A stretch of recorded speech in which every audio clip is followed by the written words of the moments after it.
Your live interactive coverage with CBS Austin News begins now. Hello. We are back at it. We are talking about some students that you're going to meet that are basically changing the world with one of my favorite things, JC, science. Okay. How good were you at science fairs? Were you top prize winner growing up? Definitely not. Definitely not. That's why I get to interview these kids that are I tried. I really did love competing in science competitions, but when you meet these next two, you will see like the level is way up here. It's insane. So we'll be talking with, there they are, Eric, Sammy, and also Ingrid, who is the executive director of the Austin Science Foundation. If you are just tuning in, you are watching our live chats with Alli and JC. I'm Allison Miller.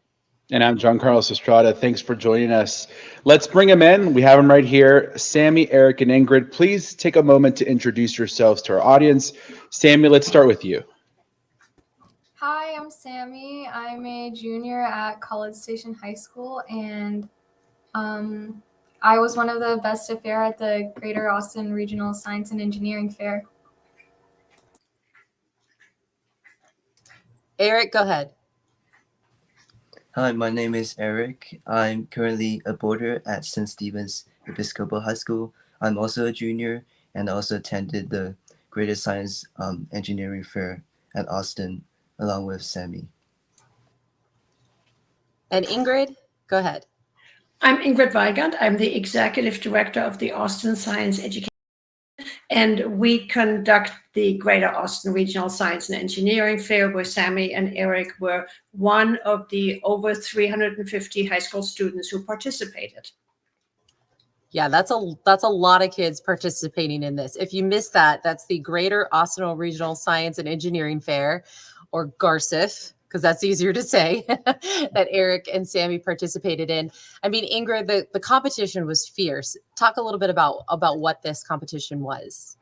So we are the regional competition for 14 surrounding counties. Students who have won at their local schools advanced to our fair. This year in February, we had over 2,000 projects. 300 of those were senior division, which is high school, about 500 were middle school, and the rest were elementary. So they all compete against each other. And we have over 500 judges who will evaluate their projects. And those judges are professionals in the fields that the students want to enter. So out of the 350 plus high school students, Sammy, Eric, and 5 other students won the top honors, which is called Best of Fair. And they will be advancing to the Regeneron International Science and Engineering Fair that starts this weekend. Ingrid, what were the judges looking for when it comes to these top prizes? When we talk to the top contestants, we take it for granted that they know their stuff, that they have done their background, that they know their projects forward and backwards. So when the judges look for Best of Fair, they look for 2 things. They look for originality. Has this done before? And if so, what is different about this project? What is the innovation part? And the other one they look for is the ability to communicate, because all of us know that your science could be top-notch, but if you are not able to explain what it is that you have been doing and why it is important, then chances that somebody will listen to you are not so big. So the judges are looking for depth of knowledge, innovative aspect, and the ability to communicate. That's important. And so you were saying hundreds of students competed. Just a handful are going now to the International Science Fair in LA this weekend. Sammy and Eric are a part of that. I mean, Ingrid, you've been a part of this GARSEF competition for a long time, since it started. How excited are you for these two to head to LA? Oh, this is the highlight of the year for us. Conducting a science fair is a year-round effort. We start in August and September with teacher preparations.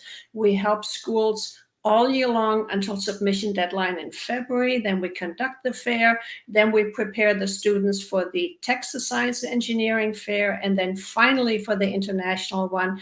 And when you go to international, it is so exciting. You are surrounded by the brightest minds in the world for that age group. There will be students from over 75 countries participating, and every country sends their very, very best. So our students are going to compete, first of all, against all the other US students, but about the 10 best projects from China or the 10 best projects from the Arab states. So it is a very high bar. And it's totally exciting because the intelligence in that room, it is just amazing. Oh my Yeah, gosh. what an incredible opportunity. Do you want to talk to some students now? Let's talk to Sammy Yes. first. Before we bring Sammy on, you probably saw a little bit of video of Avery in there. He's that's a right. meteorologist, Avery Tomasco.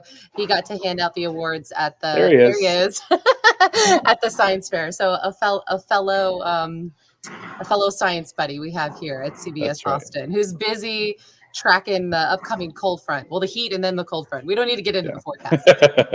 Yeah, Sammy, let's start with your project. Tell us kind of a little bit about what it is. Okay, yeah. So in my project, I worked on making a cheaper, more accessible PET scanner. And it's not PETs as in dogs and cats, it's PET as in positron emission tomography. And this is used to detect and diagnose a variety of diseases like cancer or Alzheimer's. And it's the only medical imaging technique that actually shows metabolic data rather than structural data like X-rays or CT scans.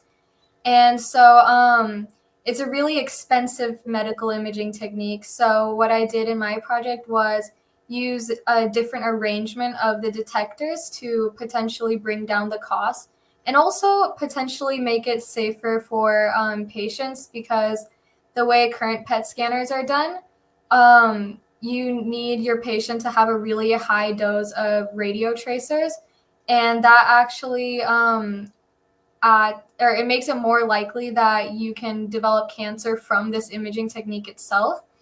And so with the arrangement that I've worked on, it has the potential to make it more efficient with the data to where you don't have to have a high dose, and it's less likely that you can develop cancer from this technique. Yeah. How were you able to actually test something like this to see if it would work? Yeah, so basically this is my prototype, and I used something called a radioactive source. It looks like a little button, and it's just a radioactive isotope that I would put inside the little tunnel of my prototype right there. And that's a proxy for the accumulation of the radio tracer in areas of the body with high metabolism. So like cancers, they're going to take in a lot of your radio tracer that you've put in. And it's very similar to how my radioactive source works. I am so proud of this. This is incredible. My husband's a radiologist, so I kind of understand what you're talking about here. How did you end up finding this issue, and why did you end up doing this type of project? Yeah, so my grandfather, he has dementia. So whenever I was little, I'd see all of his PET scan images. And like a year ago, I read an article about how this different arrangement for a PET scanner are being tested out. And so I wanted to test out my own thing and see if I could actually make a working prototype to show if it would actually work. So what would hospitals implement this? I mean, what could be the next step for something like this? Yeah, so the hope is that I can make a full size PET scanner for this, and that it would be somewhat cheaper than conventional PET scanners, which typically a brand new machine costs about $1 to $2 million right now. And so the hope is that hospitals can buy this, and as a result, it would make the cost that patients pay a lot cheaper. Sammy, how do you feel about going to nationals this weekend? I'm so excited. It's going to be really awesome. What does your future hold? Is this something a field you want to get into? Yeah, I want to be a particle physicist, and this is pretty right up my alley. Yeah, this is awesome. So let's talk to Eric. Let's talk about your project. Can you explain it to us? Oh yeah. So hi, my name is Eric, and my project is basically a retractable ring-shaped drone that has 4 propellers. So it's basically a delivery drone that can carry objects from point A to B with precision adaptability, and also it can automatically plan its path around obstacles, making it much more easier for us to use. I'm So let picturing me I'm picturing like a Amazon delivery thing. Is that kind of the real world implementation of something like this?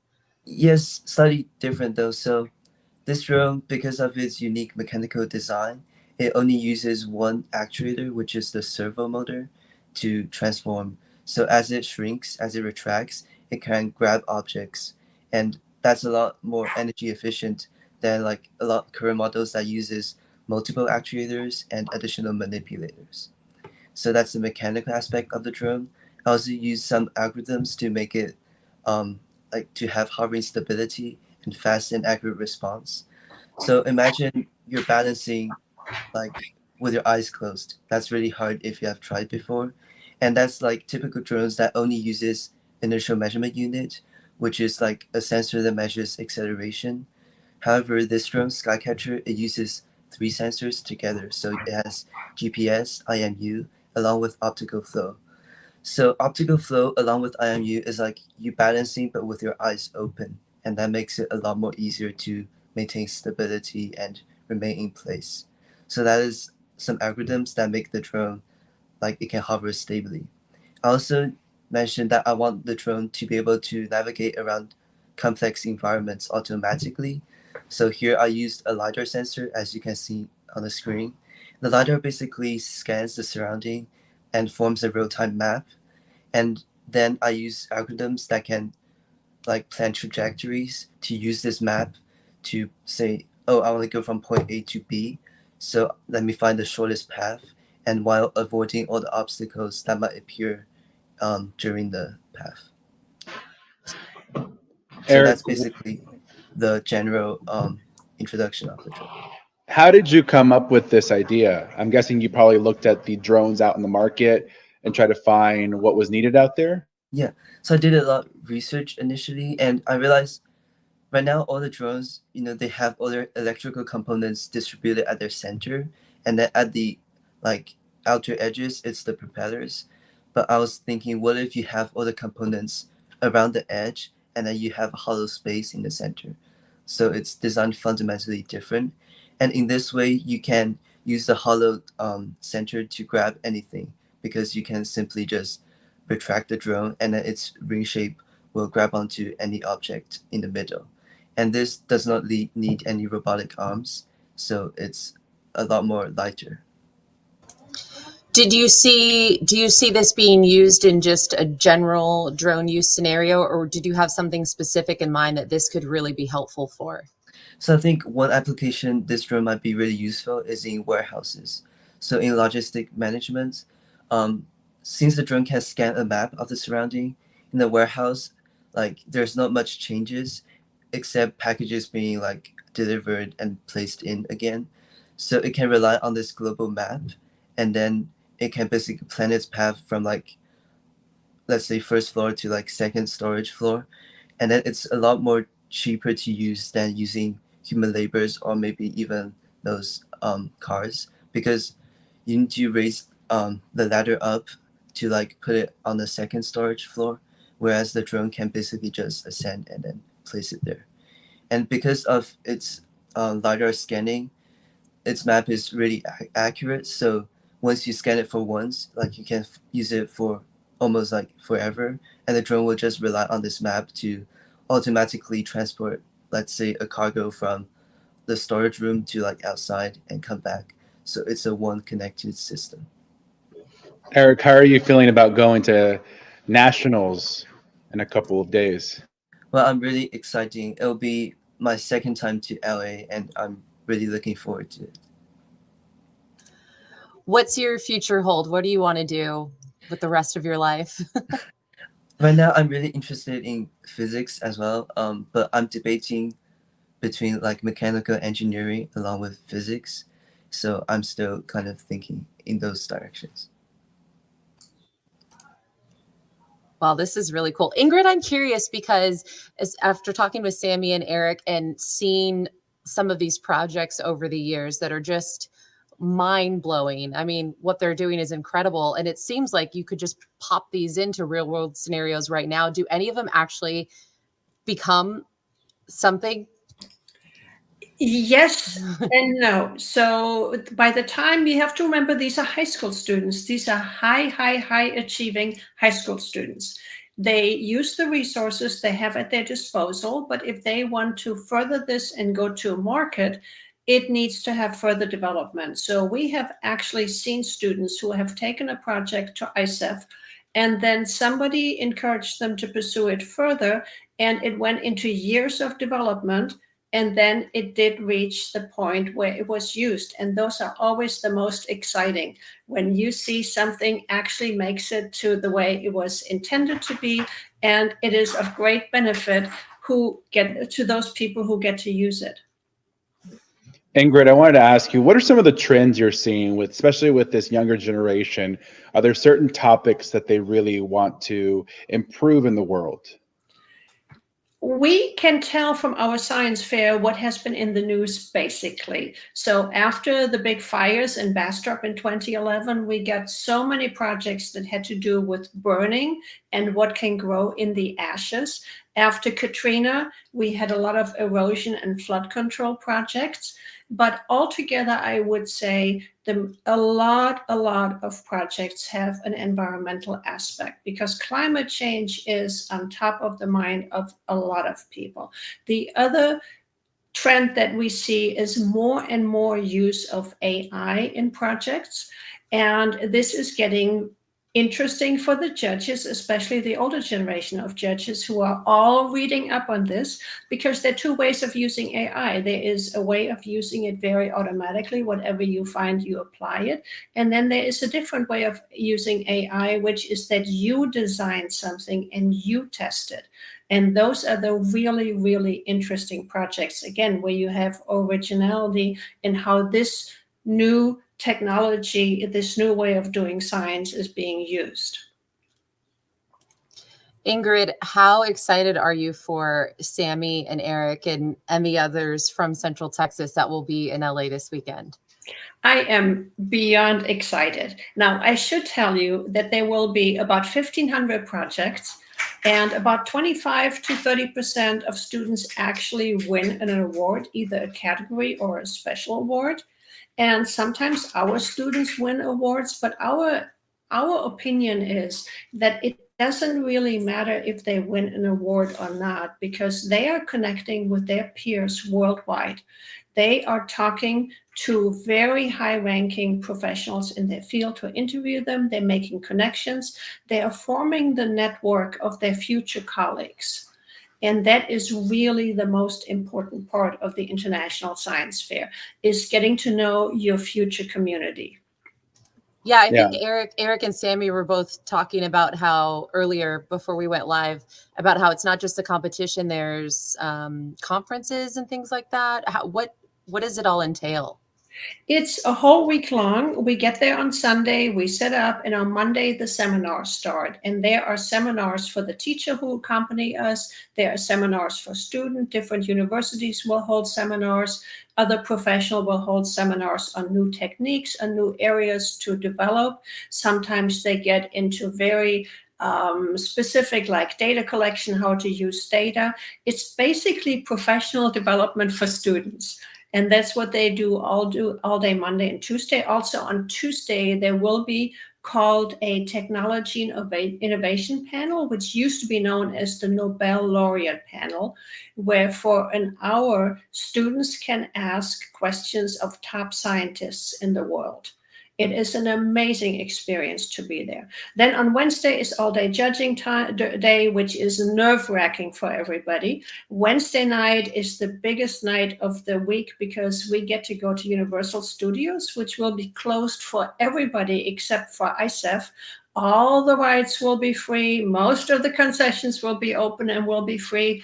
And I have done this 3 times now in LA. The International Fair travels from year to year.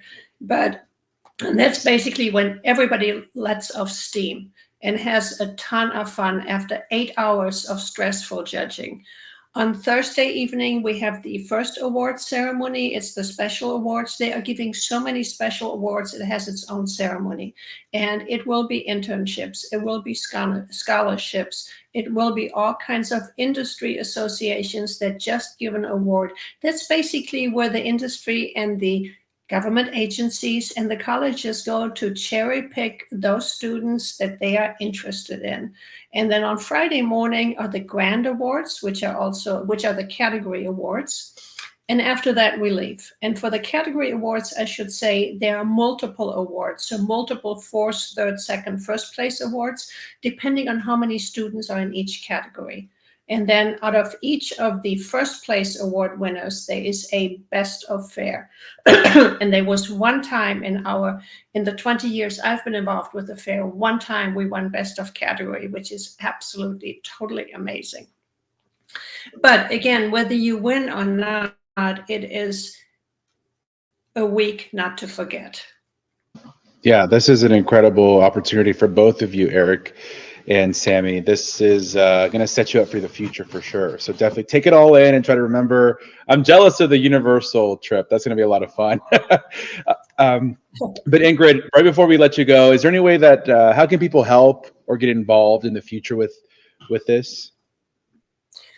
There is, first of all, an appeal to parents to talk to their schools about getting involved in the science fair. Because if you start early, if you have any inclination to be a scientist later, getting started in science fair and having that on your college application will be very, very helpful.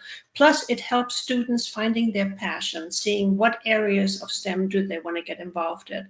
Secondly, we need judges and volunteers every year. We need industry professionals who can judge projects. We need general volunteers that just help us run the fair smoothly. And then lastly, we need the industry to support us with funding, because it is not cheap to put on an annual fair. Let's put it this way. But the fair has been around since 1956. We are very, very proud of it. And we hope to continue, and looking at students like Sami and Eric just gives you so much hope for what the future will bring. That's a great way of putting it. A lot of hope when you see these projects. I get excited every year to look at these because, again, I'm just so impressed with the level of detail and just the specific things y'all look into. And again, the real world scenarios that these could really apply to. So, I'm excited for you too. Eric, Sami, good luck in LA. Have fun. Take it in. You're still so young. You have so many things to learn and grow. And I'm excited to see where it takes you. We'll probably be doing stories with you in the next several years. Thank you so much. Thank you. Thank you. All right. Yeah, what an inspiration. Thank you for setting that up, Allison. It's just blown away from everything they were saying. I know it was hard to pick too. I remember I sent you some of the projects. So she said there were 7 kids, and I was like, I don't know how to narrow it down. These are all amazing projects. I look back at my science fair projects, and I was like, okay, I was doing none of what they're doing. No, so mine were, it's like, what laundry detergent is better, this one or that one? Yeah. I know. Oh yeah, this level is insane, but I'm excited for them. It's going to be fun to see where they're headed. Follow their careers for sure. For sure. Yeah, and we'll try to follow up with them too when they come back and what happens the week after. So that's right. We'll see you tomorrow morning at 4:30 a.m. until 7 a.m. Yes, and we'll have a few clips of these online as well. So Eric and Sami, you're not done with your TV segments. We're going to see you tomorrow morning. Not live. You don't have to get up for that. All right. Thank you guys so much for tuning in to this Chats with Alli and JC. And yeah, we'll see you bright and early tomorrow morning, 4:30 to 7. Bye.